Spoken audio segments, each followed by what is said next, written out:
écouter la parole du Seigneur.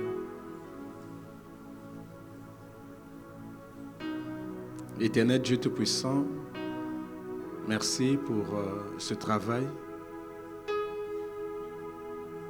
Nous voulons t'écouter. Tu parles, tu révèles, tu guéris, tu restaures, tu éclaires, tu ressuscites, tu bénis par la puissance de ta parole. Ta parole est esprit, ta parole est vie. Et tu as dit que tu as envoyé ta parole et ta parole est guérie.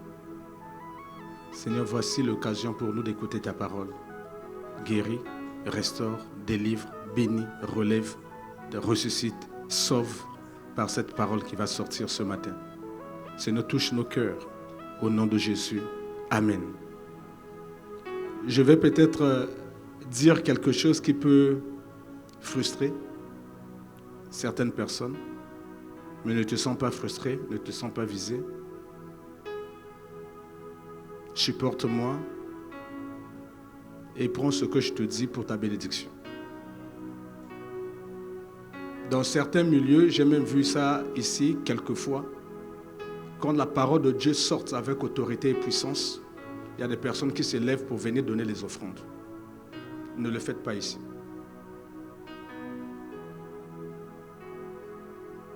Parce que tu le fais parce que tu te sens béni. La plus grande offrande que Dieu attend de toi, c'est la transformation de ton cœur. Si ton cœur est transformé, tu donneras des offrandes sans se lever d'une façon émotive et sensationnelle. Ce qui intéresse Dieu, ce n'est pas tant l'argent que tu viens mettre ici.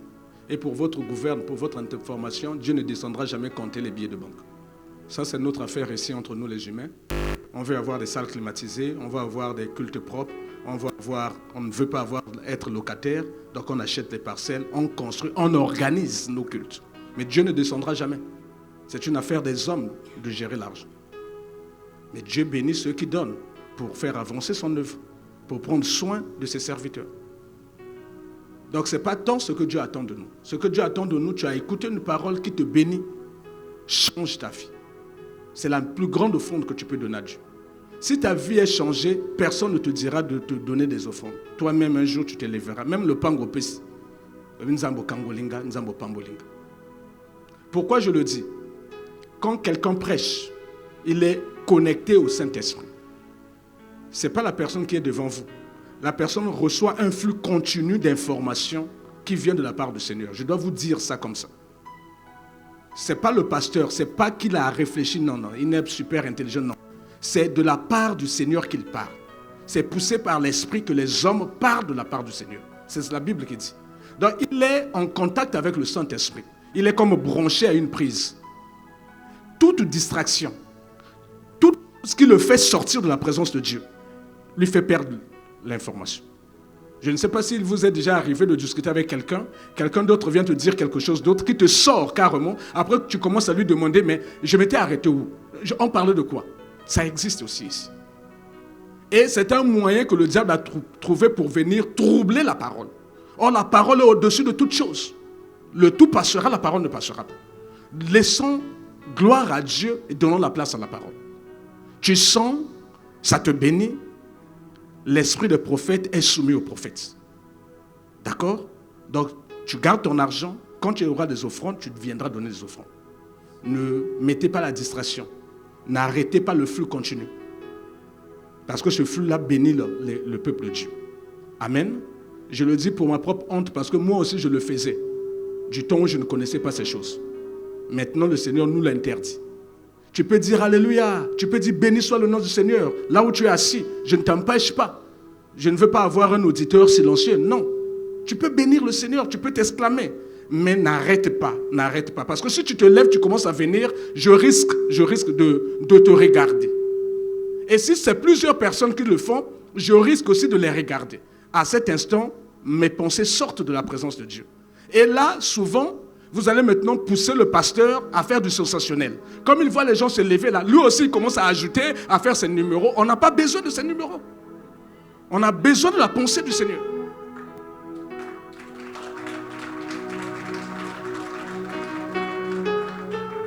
Que Dieu vous bénisse.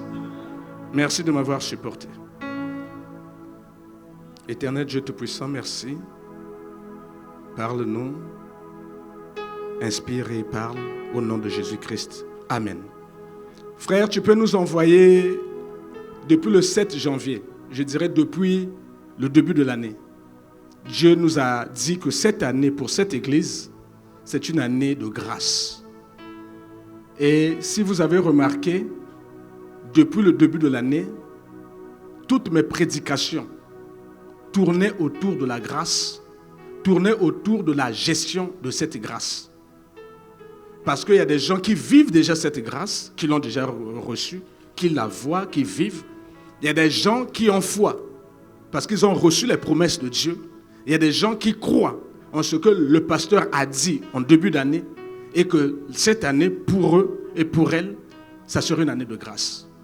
Et le Seigneur a commencé à nous dire, le dimanche, je le dis pour rappel, il ne faut pas que nous puissions oublier ce que le Seigneur nous dit. Le premier dimanche, où on a commencé à parler de ces choses, le Seigneur nous a dit, le salut est la première conséquence de la grâce de Dieu. La plus grande grâce que Dieu ait faite à l'humanité, c'est le salut en Jésus-Christ. Amen. C'est la première grâce. Et le salut, nous devons donc gérer notre salut. Gérer le salut. Nous ne devons pas perdre ce salut, c'est une grâce. Le dimanche 14 qui a suivi, le Seigneur est revenu pour nous dire, la grâce de Dieu ne signifie pas absence de combat spirituel, mais plutôt assurance de la victoire en Jésus. Ce n'est pas parce que le Seigneur nous a dit que l'année, c'est une année de grâce qu'il n'y aura pas de combat. Au contraire, la grâce attire beaucoup de combats. Mais le Seigneur te dit, parce que tu as obtenu grâce à ses yeux, tu auras toujours l'assurance de la victoire de Jésus. Quelle que soit la nature du combat qui se lèvera contre toi. Après, il y a eu un trou, je n'étais pas là. Le dimanche 28, le Seigneur est revenu par ma bouche nous dire qu'il fallait combattre les esprits de la flatterie, les esprits de la prodigalité et les esprits de la débauche qui arrêtent ou qui détruisent la grâce. Parce que quand la grâce se manifeste, surtout une grâce financière, surtout une élévation sociale, ça attire les flatteurs. Souvent, les gens ne veulent plus vous parler de la vérité. Ils viennent vous flatter. On vous caresse dans le sens du poil. Et on te dit des choses qui te font plaisir aux oreilles. Même tes enfants qui se méconduisent, personne ne veut en parler. Parce qu'il faut flatter le père, il faut flatter la mère. On entend les histoires au Batikayo.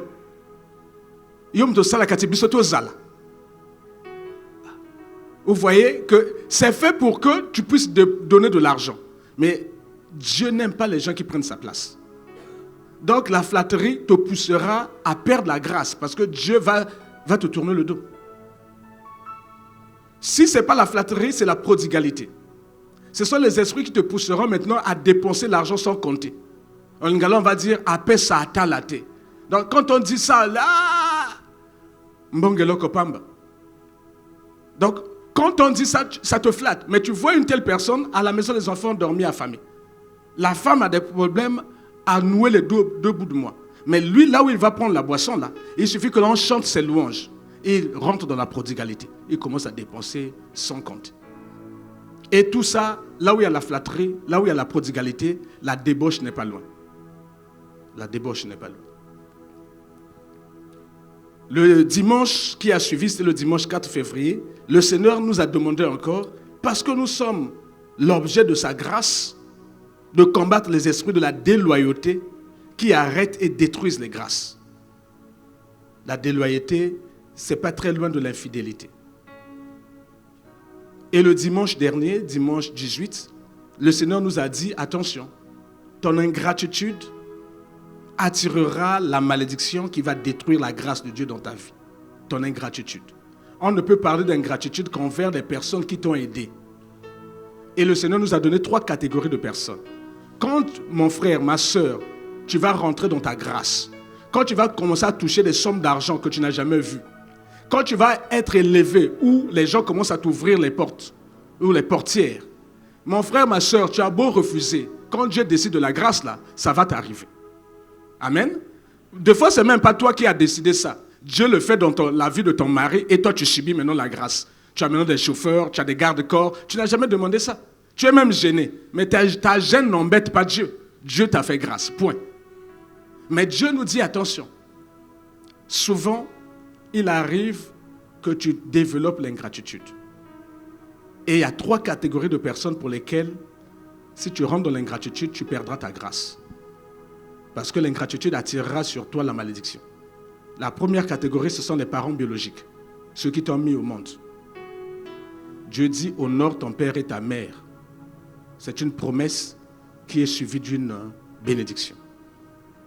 Si yo bongi, Dieu n'a pas dit honore ton père et ta mère qui sont chrétiens seulement. Ils peuvent être même des grands sorciers. Il faut les honorer. Ici, le principe que Dieu nous rappelle à tout moment, c'est le principe de l'amour. L'amour suppose qu'il faut pardonner et faire du bien même à tes ennemis. L'exception, c'est la révélation. Je ne peux m'arrêter à faire du bien que si Dieu me dit ne le fais pas. Et ça, ce n'est pas un pasteur qui doit me le dire, ce n'est pas un prophète qui doit me le dire, c'est Dieu lui-même. Parce que la chose est grave. Il s'agit de mes parents, de ceux qui m'ont supporté dans leur sein, de ceux qui m'ont torché. Normal, essuyer. Et yo dis-moi si au bongi, bango ba ibandoki, mbongo na yo baliate. Yo yika monter église. Famille na yo église. Et il pasteur, et il moi c'est pasteur. Tu vas t'attirer une de ces malédictions que tu ne pourras jamais enlever.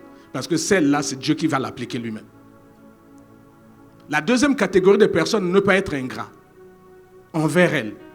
Ce sont des gens qui t'ont sorti du trou quand tu étais au plus mal, quand tu étais vraiment au bord du gouffre. Ils t'ont appelé, ils t'ont fait du bien. Et yo bongi. Okomo narge bango. Ce qui a lobby, les kambokeye là. La dernière catégorie, le Seigneur nous a dit, c'est la femme de jeunesse ou le mari de ta jeunesse.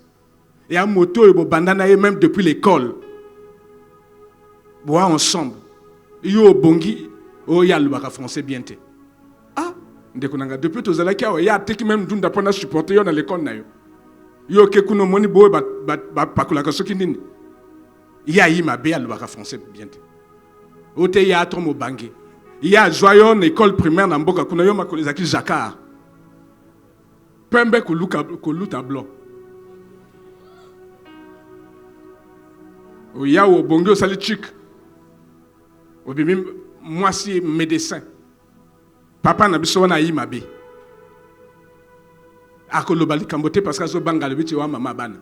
Menzamba koloba na place na yi. Akokolo li bakalo yo salakati. Amen. Donc 3 catégories, on ne doit pas s'amuser. On ne doit pas s'amuser avec ces choses-là.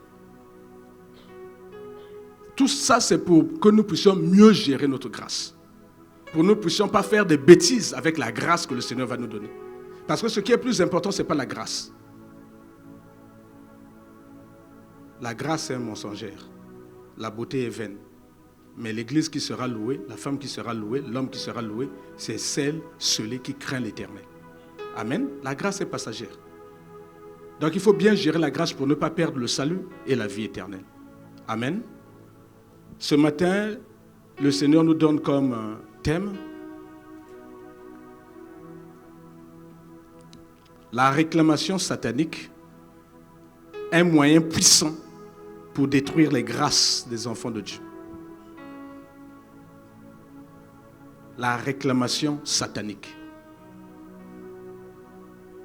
Un moyen puissant dans les mains du diable, dans les mains des démons, dans les mains des sorciers, pour réclamer la vie, l'âme, le foyer, le travail, la santé.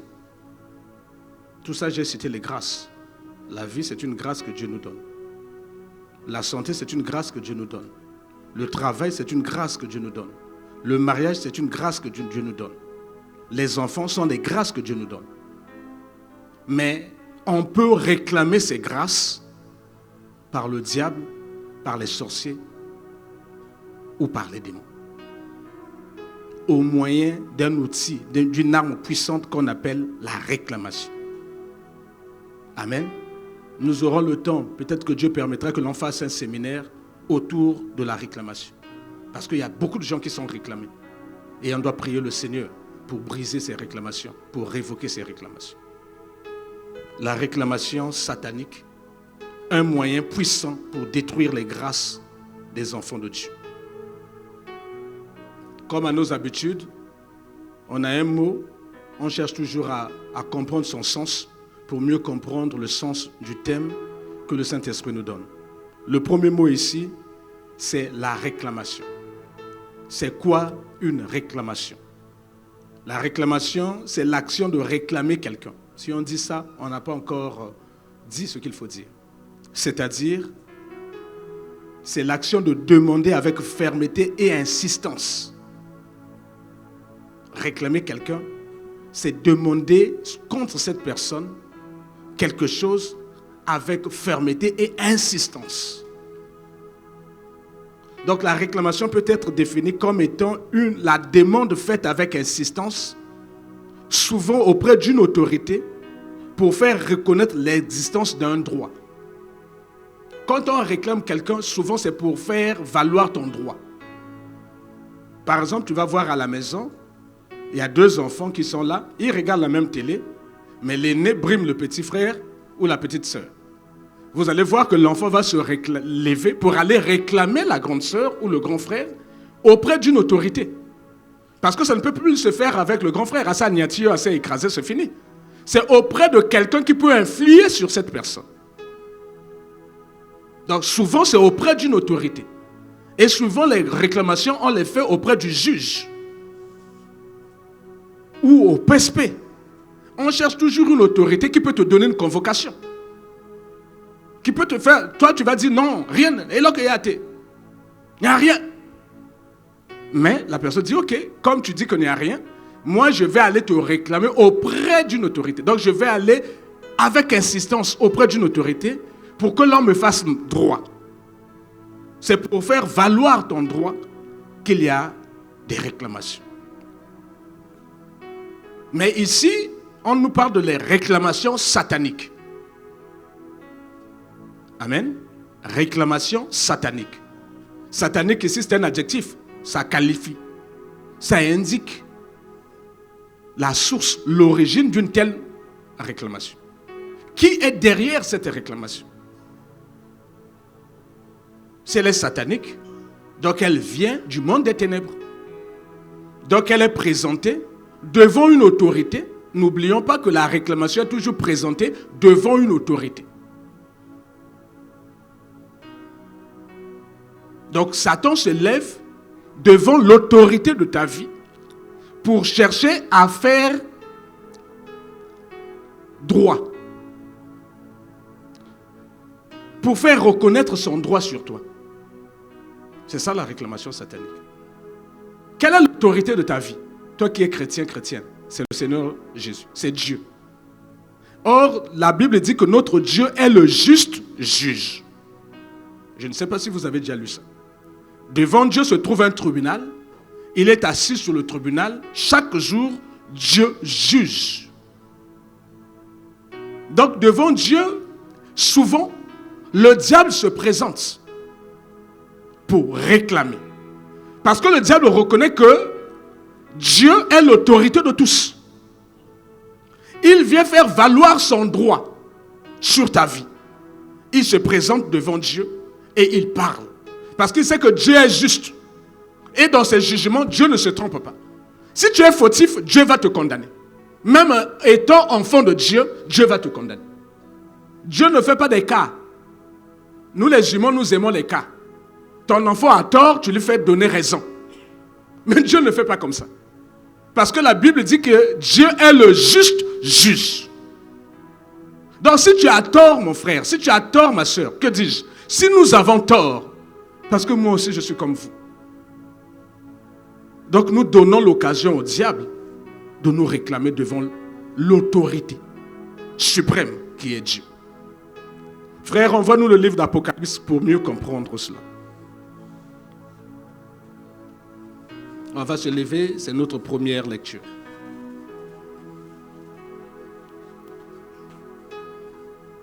Diacre. Merci. Je lis dans le nom du Seigneur Jésus. Apocalypse 12, verset 10. Et j'entendis dans le ciel une voix forte qui disait, maintenant le salut est arrivé, et la puissance, et le règne de notre Dieu, et l'autorité de son Christ, car il a précipité l'accusateur de nos frères, celui qui les accusait devant Dieu, notre Dieu, jour et nuit. Parole du Seigneur, veuillez vous asseoir. Ce passage ne cache rien. Ce passage est en train de dire qu'un jour, le diable sera vaincu, l'autorité de notre Dieu va se manifester. Mais avant ce jour, l'information qui nous est donnée ici, avant que le diable ne soit détruit, c'est que nuit et jour, le diable est l'accusateur de nos frères. Les frères, ce sont les chrétiens et les chrétiennes. Donc chaque jour, devant le tribunal de Dieu, le diable se lève toujours pour réclamer les enfants de Dieu. Il veut faire valoir son droit sur ta vie. Il veut prendre Dieu à témoin avant de te frapper. Il ne veut pas, parce qu'il sait que l'autorité suprême c'est Dieu. S'il vient t'attaquer, une malédiction sans cause n'a pas d'effet. Donc il doit avoir une certaine raison, une certaine légitimité. Il voudrait que ça sorte de la bouche de Dieu. Vous vous souvenez de Job? Il n'avait rien fait. Le diable est allé l'accuser devant l'autorité suprême, Dieu. Mais comme il n'y avait pas de raison, le diable dit, attendez seulement que Dieu dise bon fait. Même sans raison fait. Même sans raison, le diable est allé détruire. Il réclame toujours. N'oubliez pas que le diable aussi, jusqu'à présent, à son dernier jour, il sera jeté dans les temps de feu. Mais avant cela, le diable aussi se présente devant Dieu. Il reste une créature. Son temps viendra où il sera détruit. Mais il est toujours sous l'autorité de Dieu. Celui qui règne d'éternité en éternité, c'est Dieu.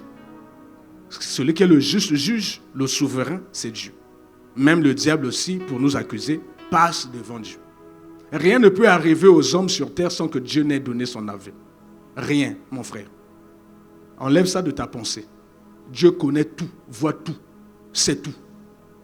Rien ne se passe sans que Dieu ne sache. Ce qui nous arrive, c'est que nous sommes victimes des réclamations, et des réclamations pour lesquelles le diable a raison sur nous. Il a trouvé un droit sur toi. Et là, face au souverain, au juste juge, Dieu dit, fais ce que tu peux faire. Parce qu'il a péché. Parce qu'il a fait ceci. Le Seigneur parle à quelqu'un. La réclamation satanique est un moyen puissant pour détruire les grâces des enfants de Dieu. Mon frère, ma soeur, tu as déjà reçu la grâce. L'élévation, la bénédiction, le travail, la santé, le mariage, les enfants, que sais-je encore. Tu as même reçu la vie éternelle, le salut, la vie éternelle. C'est une grâce, parce que tout le monde n'en a pas. On nous a dit que la grâce, c'est une faveur imméritée. Donc Dieu te fait grâce de la vie éternelle. Tu passeras l'éternité avec lui. Mais il y a quelqu'un qui n'aime pas cela, qui ne veut pas de ça. Et lui, il cherche nuit et jour. On nous a dit que l'accusateur de nos frères, celui qui les accusait devant Dieu, jour et nuit, c'est devant Dieu. Je vous ai dit qu'une réclamation, c'est toujours devant une personne qui a autorité sur vous deux. Autorité sur vous deux.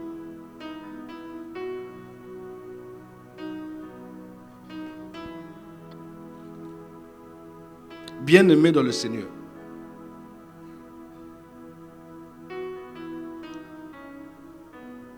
n'oubliez pas que chaque fois que Dieu te fait une grâce, la grâce aussi est connue du diable. Comme le diable ne supporte jamais les grâces des enfants de Dieu, à cet instant, il se lèvera pour chercher à détruire. La grâce peut être ce qu'on a cité. La grâce peut être le ministère que Dieu te donne. Il t'appelle au ministère à servir.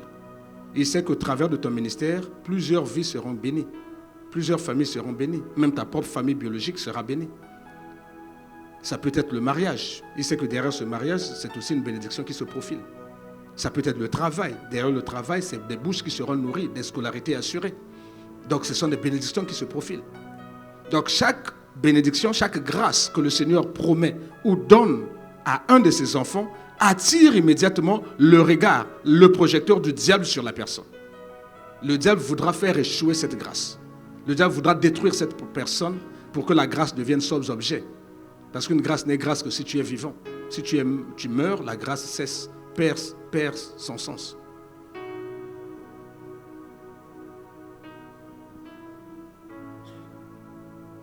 Donc même le témoignage de Dieu est une grâce. Souvenons-nous de Job. Dieu avait témoigné de Job. Il a demandé à Satan, as-tu vu mon fils Job? Il n'y a personne sur terre qui soit comme lui. Rien que ce témoignage a jeté un coup de projecteur sur Job. Et le diable a commencé à le chercher. Le diable lui-même a dit à Dieu, ne l'as-tu pas protégé, lui et sa famille? Donc il avait déjà commencé à chercher à le détruire. Il n'arrivait pas. Il a dit, la seule façon de le détruire, c'est de se présenter devant l'autorité. Autrement, si je ne me présente pas devant Dieu, je n'aurai jamais Job. C'est comme nous. Le diable est obligé de venir négocier avec Dieu pour nous avoir. Tout au moins ceux qui craignent Dieu. Je répète, si tu es dans le creux de la main de Dieu, aucune puissance, aucune autorité, aucun démon, même pas le diable, ne pourra t'arracher des mains de Dieu. Dieu est vivant, Dieu est souverain, Dieu est tout-puissant. Vous venez prier ici, il faut le retenir une bonne fois. Vous ne devez pas comparer Dieu avec Satan. C'est une créature, l'autre est créateur. Au souffle de ses narines, il pulvérise le diable. Il ne le fait pas encore parce qu'il est le maître des temps et des circonstances. Il a décidé d'un temps, du temps où le diable sera détruit. Dieu va le supporter jusqu'à ce temps.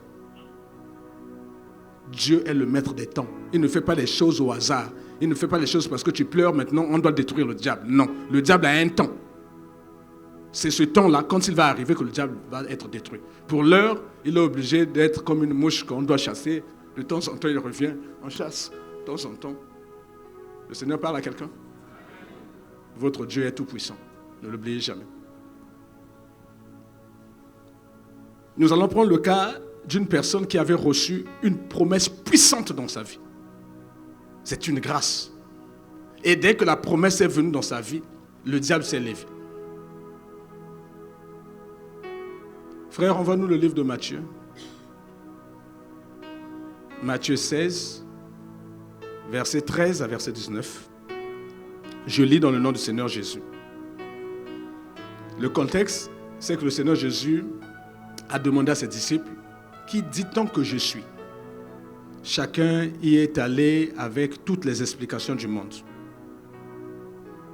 C'est là où nous commençons à lire. Jésus, étant arrivé dans le territoire de Césarée de Philippe, demanda à ses disciples, qui dit-on que je suis? Moi, le Fils de l'homme. Ils répondirent, les uns disent que tu es Jean-Baptiste, les autres Élie, les autres Jérémie, ou l'un des prophètes. Il se retourna vers eux et dit, et vous? Leur dit-il, que dites-vous que je suis? Simon-Pierre répondit, tu es le Christ, le Fils du Dieu vivant. Jésus, reprenant la parole, lui dit, tu es heureux, Simon, fils de Jonas, car ce ne sont pas la chair et le sang qui t'ont révélé cela, mais c'est mon Père qui est dans les cieux. Donc tu as trouvé la grâce de recevoir la bonne réponse. Et moi je dis que tu es Pierre, et que sur cette pierre, je bâtirai mon église, et que les portes du séjour des morts ne prévaudront point contre elle. Je te donnerai, voici la promesse, une grâce exceptionnelle. Je te donnerai les clés du royaume des cieux. Ce que tu lieras sur la terre sera lié dans les cieux. Ce que tu délieras sur la terre sera délié dans les cieux. Mon frère, on a donné à ce frère-là la clé des cieux. Il peut décider que yoko kota lo la terre, yoko koti lo la terre. Il a la clé. Ce qui lie sur terre est lié au ciel. C'est comme si c'est Dieu lui-même qui faisait. Ce qui délie au ciel est délié sur la terre. Donc même si tu étais emprisonné sous les eaux, si Pierre parle là, tu seras libéré. Même si on t'a mis ton âme au fond, sous un... Comme les sorciers savent le faire.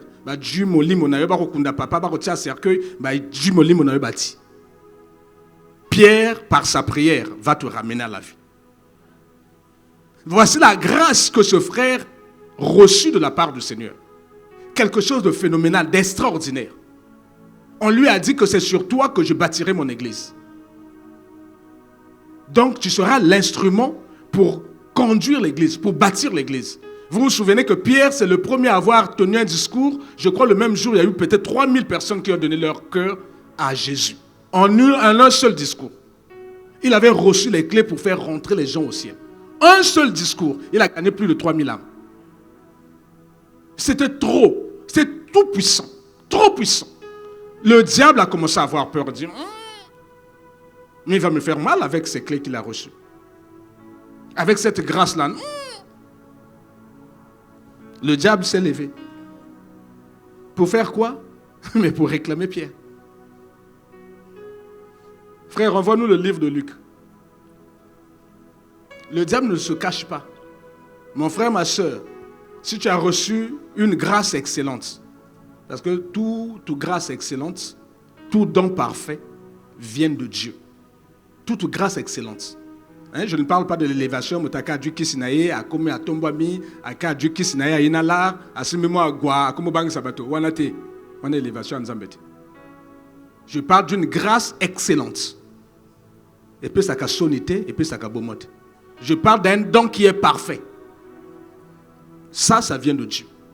Et comme Pierre avait reçu une grâce excellente et un don parfait, le diable s'est levé. Le livre de Luc 22, versets 31 à 32. Le Seigneur dit, Simon, Satan vous a réclamé pour vous cribler comme du froment. Mais moi, j'ai prié pour toi, afin que ta foi ne défaille point. Et toi, quand tu seras affermi, affermis tes frères. Amen. Dieu ne cache pas que à cause de la grâce excellente que Pierre venait de recevoir du Seigneur Jésus lui-même, le diable, l'accusateur, s'est levé pour réclamer. Si le Seigneur Jésus est au courant, donc la réclamation s'est faite devant Dieu. N'oublions pas que le Seigneur Jésus est notre avocat auprès du Père. Donc quand on va te réclamer au tribunal, souvent on demande, envoie ton avocat. Donc le Seigneur Jésus est allé là-bas pour dire, mais Père, tu parles d'Émar, qu'est-ce qu'Émar a fait? Il dit, voici la plainte du diable contre Émar. Donc c'est l'avocat maintenant qui parle à Pierre, son avocat, le Seigneur Jésus, qui parle à Pierre et qui dit à Pierre, voici la plainte qui a été posée contre toi. Le Seigneur parle à quelqu'un?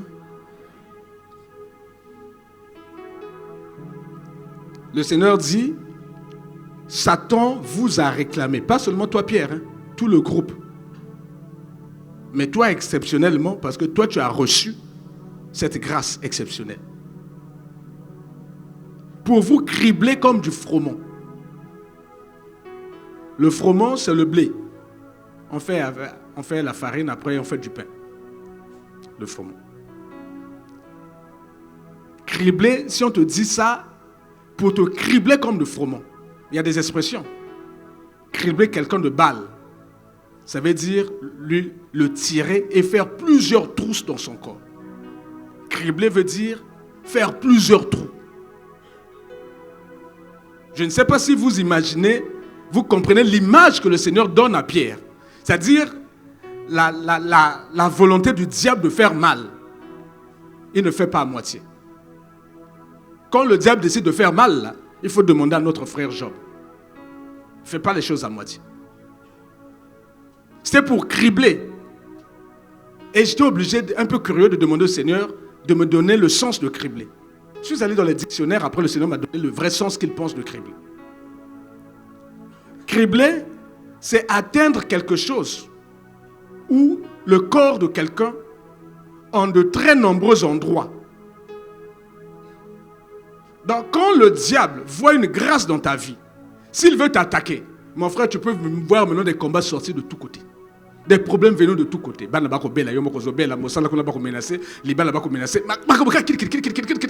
Là, tu sens que là, il y a une réclamation.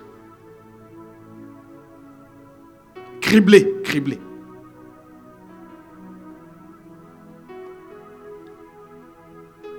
Atteindre quelque chose ou un corps, ou le corps de quelqu'un en de très nombreux endroits, en le perçant et en le trouant. En somme, c'est percer de nombreux trous.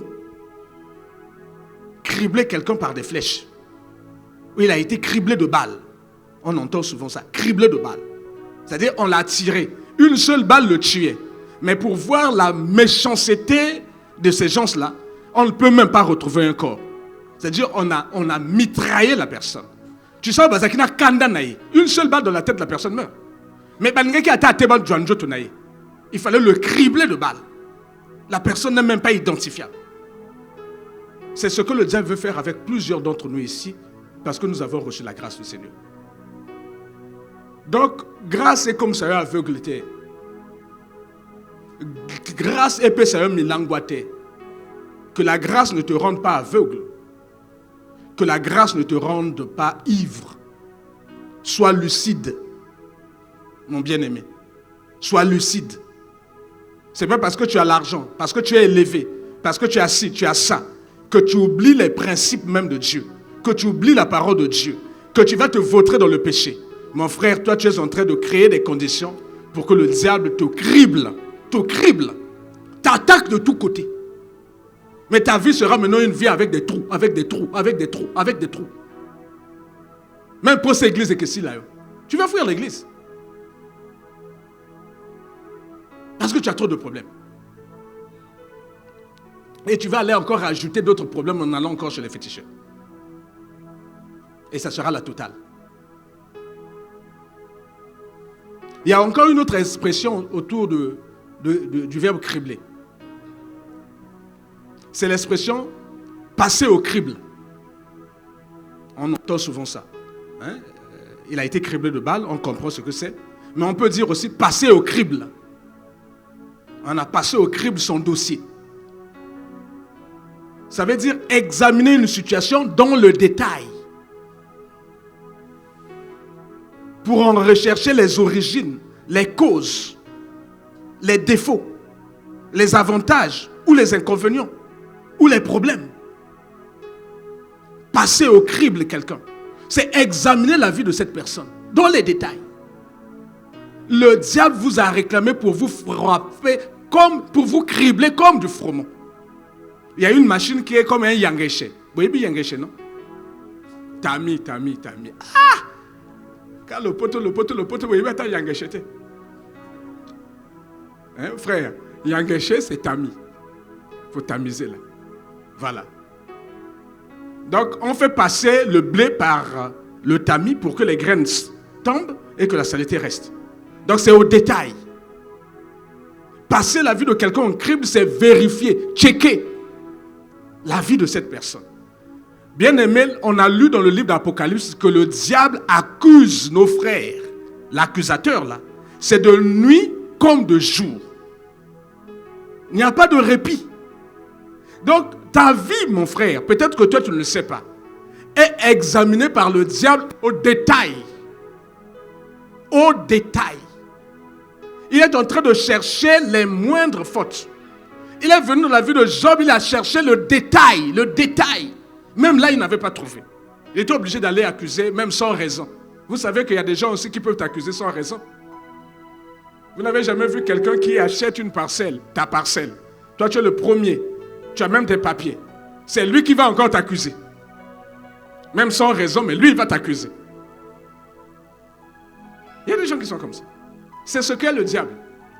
Combien même il n'a pas de raison, il va t'accuser. Il te poussera même à t'énerver. Parce que la colère, c'est un grand boulevard pour les démons. Donc les sorciers aussi savent le faire. Hein. Il peut te pousser à la colère, tu t'énerves, tu perds tes moyens, et lui, il arrive à accéder. Parce que jusque-là, il n'avait pas pu rentrer dans ta vie. Et au travers de la colère, il va arriver. Il va dire à Dieu, regarde, il se met en colère. Quand il se met en colère, il perd les moyens. Regarde, il tape tout le monde, il casse tout dans la maison. C'est à cause de ça que moi, je suis allé voler le petit enfant qui est mort. Dieu va dire, mais que puis-je faire pour ça? Je vous ai toujours dit, ne donnez pas avantage au diable. Il faut fermer toutes les portes. C'est vous-même qui avez ouvert la porte. Il passe au crible nos vies. Le diable vérifie dans les détails, dans les moindres détails, pour chercher une raison, une seule, minime soit-elle, pour aller t'accuser devant le Seigneur. Il compte sur la sainteté de Dieu. Il compte sur la justice parfaite de Dieu. Parce que Dieu est le juste juge. Il sait que ses jugements sont véritables et justes. Le diable compte sur Dieu pour nous avoir. Il ne pouvait pas avoir Job, je vous le répète. Il a compté sur Dieu pour avoir Job. Maintenant, ça c'est Job. Et toi et moi. Batomasum. Exandegen. Yakaka Boulevard. Wela. Yele mu total. Quand tu n'as qu'à pamba pambati. Le diable va te ramasser parce que chez toi, il y a trop de trous. Il y a trop de raisons que tu donnes au diable. Le tika masumu yo ngoti kate. Koko sa moi c'était yo zoko sakaka moi. Ko yiba te zo yiba kaka. Koko sa mobile te zoko. Oyaka mikolo tu ko sambela ka yo lingi masumu. Motalo lendo, motalo kuta. Moto na kanda. Oyebi ko limbi sate. Akanga nkele. Et tu viens crier ici, Dieu fais-moi grâce. Mais Dieu est le juste juge.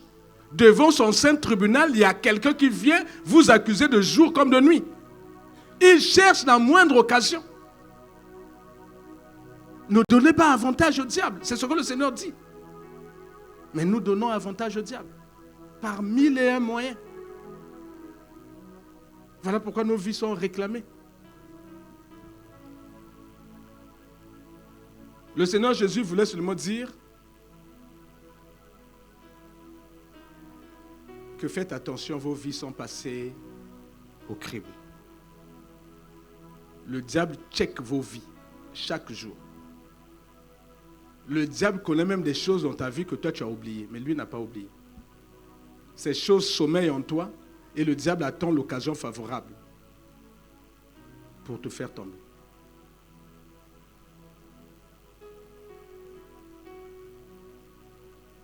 Tu es dans les mains du diable comme un poussin d'un jour. Ça ne l'intéresse pas. Il peut même te laisser prendre du poids. Hein. Vous voyez? Qui a déjà grillé un poussin d'un jour? Pourtant, tu dis à Kamak. Mais ceux qui essaient de commis poussin un jour, personne ne veut toucher. Mais pour autant, tu bois qu'il se sauter. Hein. Il est toujours dans la basse-cour. On attend. On est même capable de venir donner du riz, des graines. Quel est l'objectif? De faire prendre du poids. Un tchoussou. Pour quelle occasion? La Noël.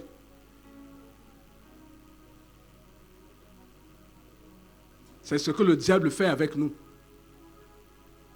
Il attend que tu prennes du poids dans le péché. Parce que plus tu seras grand, plus ton péché va faire beaucoup de bruit. Plus ton péché va décevoir grand monde. Plus tu es pasteur, tu es tombé dans l'impudicité, dans l'adultère, plus ça fait du bruit et l'église se casse. Vous voyez, prenez un lézard, vous mettez sur la maison, vous jetez, le lézard tombe, pac, il court. Prenez un mouton au-dessus de la maison, vous laissez, brrr, il reste là. Brrr. Quelle est la différence? C'est le poids. Le lézard qui n'avait pas de poids, brrr, a continué. Toi qui es le mouton.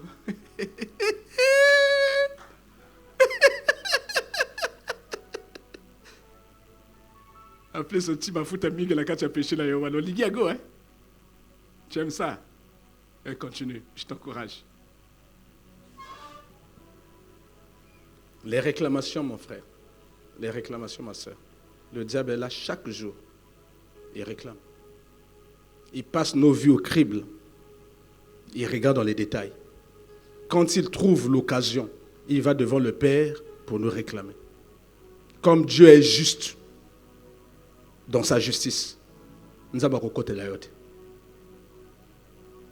Et là, il va maintenant te cribler, faire beaucoup de trous, emmener beaucoup d'impasses, beaucoup de difficultés. Tu vas voir comme une succession de problèmes. C'est que tu es remarqué, tu es réclamé. Frère, il y a certaines personnes, tu peux rêver une succession de difficultés.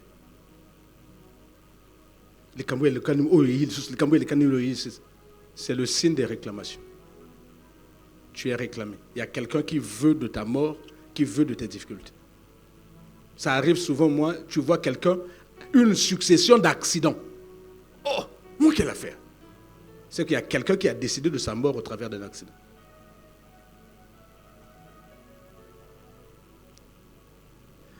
Pas seulement dans les rêves, même la journée. Quand tu es l'objet des accusations qui sont très graves, mais infondées. C'est-à-dire les gens se lèvent, ils font une cabale contre toi. Des graves accusations. Mais quand on vérifie, c'était faux. Mais c'est qu'on a déjà propagé le bruit sur toi. Propagé un mauvais bruit sur toi. C'était l'objectif de la réclamation contre toi. Il y a même des gens qui ont perdu confiance en toi.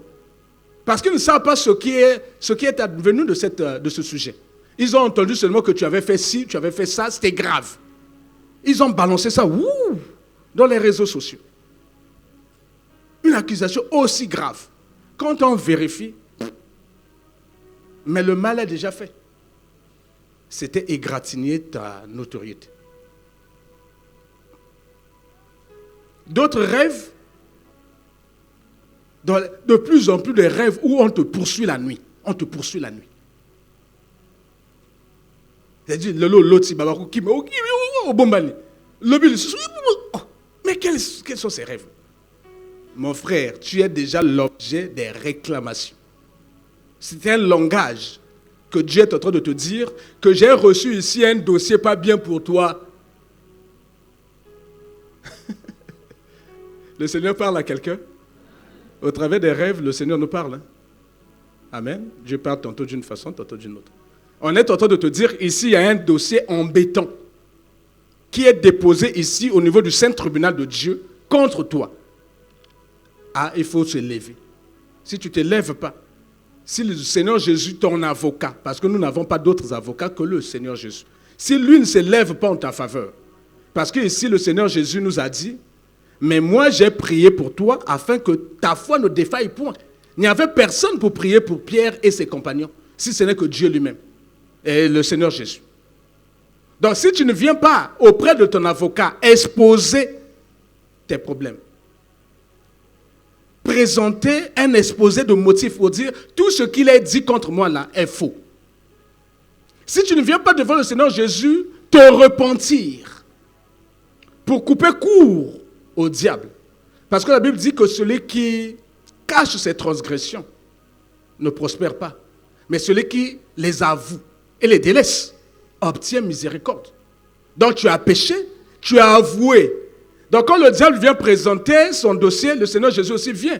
Devant le même tribunal, il y a un juste juge qui est là. Il dit alors, monsieur le diable, quelle est votre déposition? Moi, j'ai un problème contre Aymar. Il a fait quoi? Il a fait ci, ça, il a péché. Monsieur l'avocat, le Seigneur dit à mon Seigneur, assieds-toi à ma droite jusqu'à ce que je fasse de tes ennemis ton marchepied. Vous vous souvenez? Mon avocat, c'est mon Seigneur à moi. Qu'est-ce que tu en dis? Oui, monsieur le diable a peut-être raison, mais il a oublié un détail. C'est qu'à la croix, j'ai donné de mon sang. L'acte qui condamnait Aymar a été déchiré. Et le châtiment qui donne la paix aujourd'hui à M. Aymar, moi je l'ai porté. Je suis d'accord, il a raison. S'il veut me remettre à la croix, il n'a qu'à me remettre à la croix, mais ne touche pas un seul cheveu de M. Aymar. Yokakaboué, nabatunayo. Je suis en train de vous dire comment ça se passe de nuit comme de jour devant le saint tribunal de Dieu. Il y a un accusateur et il y a un avocat. Il a payé de son sang pour nous. Donc si toi tu joues les boulantoules, tu es dans le péché plus. On prêche comme si on ne prêchait pas. Tu entends ici, ça sort là. Tu ne veux pas te repentir. Tu ne veux pas demander pardon à Dieu. Tu ne veux pas délaisser ce péché que tu aimes tant. Tu es en train de donner beaucoup d'éléments dans le dossier contre toi. Et le dossier ne fait qu'être ficelé, bien lourd. Un jour même, tu iras devant le Seigneur, Jésus dira, trop tard mon frère. Quand je t'attendais là, pour prier pour toi, je n'entendais rien. Aucune prière. Il n'y a de médiateur entre nous et Dieu que le Seigneur Jésus. Même pas les anges, que le Seigneur Jésus. Il n'y a pas un autre nom qui nous a été donné par lequel nous pouvons être sauvés, si ce n'est que le nom de Jésus. Donc maintenant que tu entends la voix du Seigneur, tu entends la parole du Seigneur, commence à t'examiner. Si tu as des choses qui remplissent le dossier contre ta propre vie, abandonne ces péchés. Abandonne, mon frère. Même si ces choses te donnent des avantages. On a quel avantage, frère et sœur? Quel avantage? Avantage à Ngopeani. Mobala moto.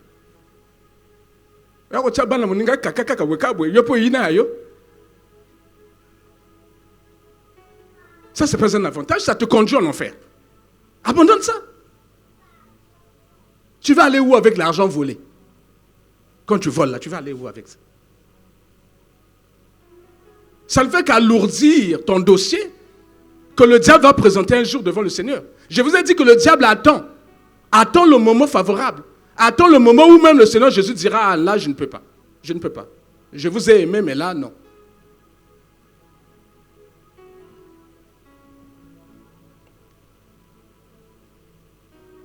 Quand tu rêves que dans la nuit tu as une attaque, où tu sens que tu es bloqué, paralysé, dans le sommeil, même Jésus tu n'arrives plus à dire, la voix n'arrive pas à sortir.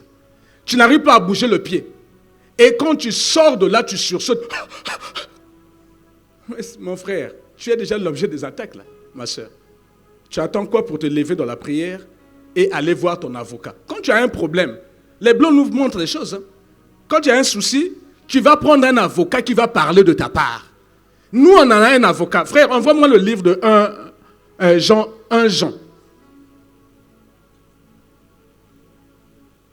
1 Jean 2, verset 1.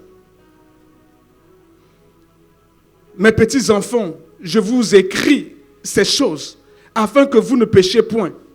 Et si quelqu'un a péché, nous avons un avocat auprès du Père, Jésus-Christ, le juste. Lui ne peut pas être accusé de partialité. Ce n'est pas possible. Tu es dans le péché, on te parle comme si on ne parlait pas. Le Saint-Esprit te parle comme si on ne parlait pas. On a le lendo. Quand tu parles à ton mari, c'est comme si tu parlais à un énergumène. On t'a dit à l'arnaïe à se priver à qui même à salle n'a pas dot. À qui même n'a mariage. Yo tchèque mon dokiao. Même si c'est pas comme ça l'angoté. Pas comme mon kilo. Donc tu dois respecter cet homme. Quand tu parles de lui, c'est comme si tu parlais comme un. Quand tu parles de ta femme, c'est comme si ta propre sœur, qui ne voit pas ta nudité, quand tu parles avec respect, ta femme, tu la rabroues devant les gens. Elle brûle les doigts là pour préparer.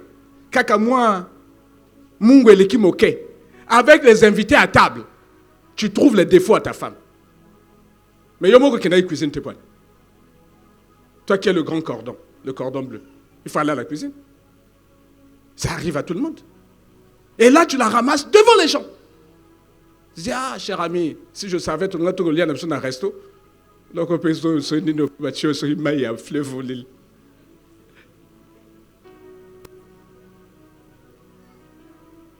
tu n'as pas du respect.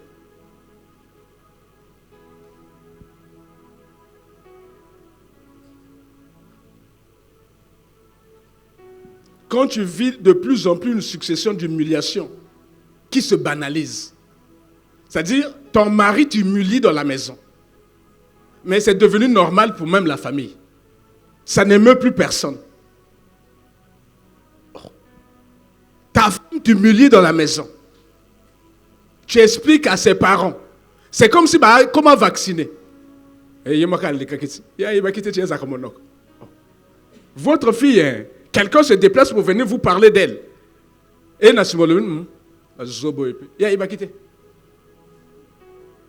donc on banalise.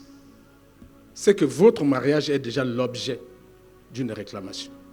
Si vous ne vous levez pas, c'est le divorce qui arrive. Et sachez que même les enfants de Dieu peuvent divorcer. Mais si vous n'arrivez plus à vivre ensemble, c'est le divorce qui va pointer. Le diable va vous voler la paix. Avec les réclamations, il vous enlève la paix dans le foyer. La paix. Où chacun de vous commence à dire non, le seul moyen pour trouver ma paix, c'est que Nakomakangamoko. Bon gré ou mal gré, vous finissez par... Parce que la vie ensemble, la vie commune, est devenue impossible à vivre. Il y a quelqu'un qui écrase, qui frappe, qui injurie, qui ramasse même la belle famille quand il injurie. Parce qu'il y a un voix, il y a quand il y a allé sabat tout. Il injurie la femme, il injurie les beaux-frères, il injurie les belles-sœurs, il injurie les belles-mères. Ou c'est une femme qui n'a du respect pour personne. Même la belle-mère, elle ramasse. Le beau-frère, elle ramasse. Oui, mais quand on a la cola, beaucoup de tout là. Na rue Mouleke.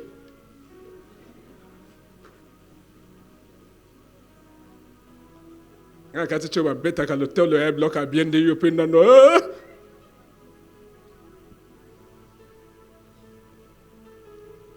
tu peux rêver ou tu n'arrives plus à trouver le chemin. Mais une succession de rêves ou dans lesquels tu rêves, mais à un certain moment, au Bunganaki, tu n'arrives plus à retrouver le chemin. Mon frère, ton chemin était déjà barré. Tu es l'objet d'une réclamation. Quand dans le foyer, tu vois que même des discussions inutiles,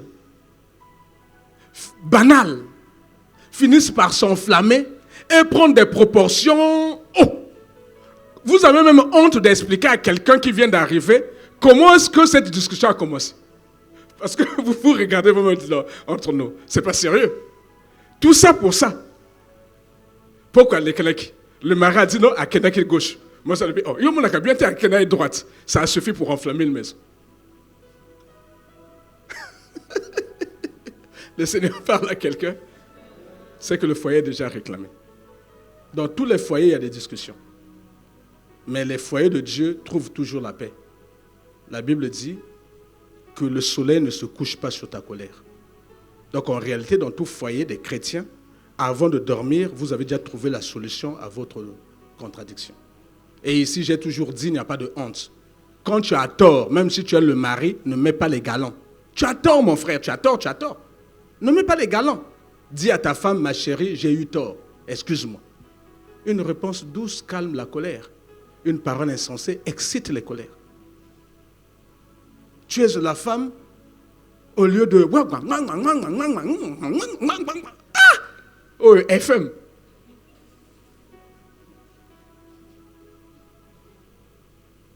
Tu as tort, maman. Accepte que tu as tort.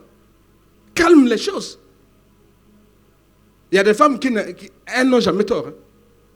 Bolim Sangaï. Verre et Zawana. Le mari dit, ah, mais tu as cassé le verre. Il dit, oh, yango yo check yango pe nzela poine.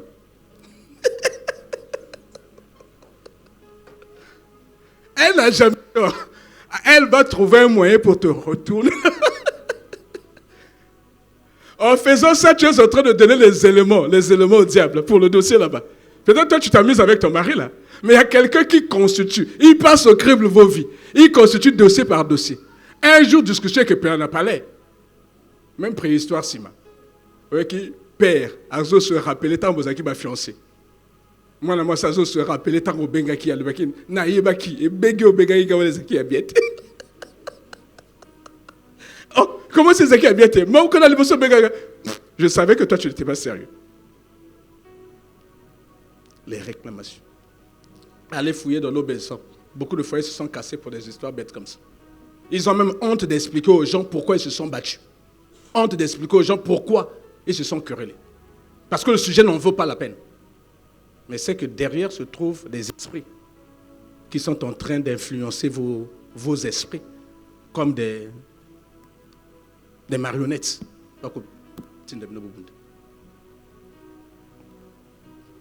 Quand tu rêves des femmes de nuit à n'en pas finir, sache que tu es déjà dans la réclamation. Et souvent, ça se manifeste le jour. Ceux qui ont des femmes de nuit, ça se manifeste le jour. Le jour, c'est que tu deviens colérique. Et tu ne supportes pas les gens. Le jour, c'est que ta femme, tu vis maintenant une aversion envers ta femme physique. Ou tu vis une aversion envers ta femme, ton mari physique. Tu ne veux même pas qu'à toucher parce que ce sont les choses liées aux femmes de nuit. Des réclamations. Mais ça conduit au divorce. Ça là, ça va conduire au divorce. Quand tu rêves de plus en plus que tu es en compagnie des personnes mortes. C'est-à-dire, mi fatou ba kufana ba comme ba mistana yo. Même chose ba ko fréquenter même bango tetan bozaki na bomoy. Mais ba daye ba comme ya chez yo. Na na l'accès bango adresse na. Des réclamations. Le Seigneur parle à quelqu'un? Bien-aimé dans le Seigneur, nous avons un avocat auprès du Père, le Seigneur Jésus. Frère, on voit le livre de 1 Jean, on va terminer par ça. 1 Jean 8, verset 1 Jean 1, verset 8 à 9. Si nous disons que nous n'avons pas péché, nous nous séduisons nous-mêmes. La vérité n'est point en nous. Si nous confessons nos péchés, il est fidèle et juste pour nous les pardonner et pour nous purifier de toute iniquité. Parole du Seigneur, que Dieu vous bénisse.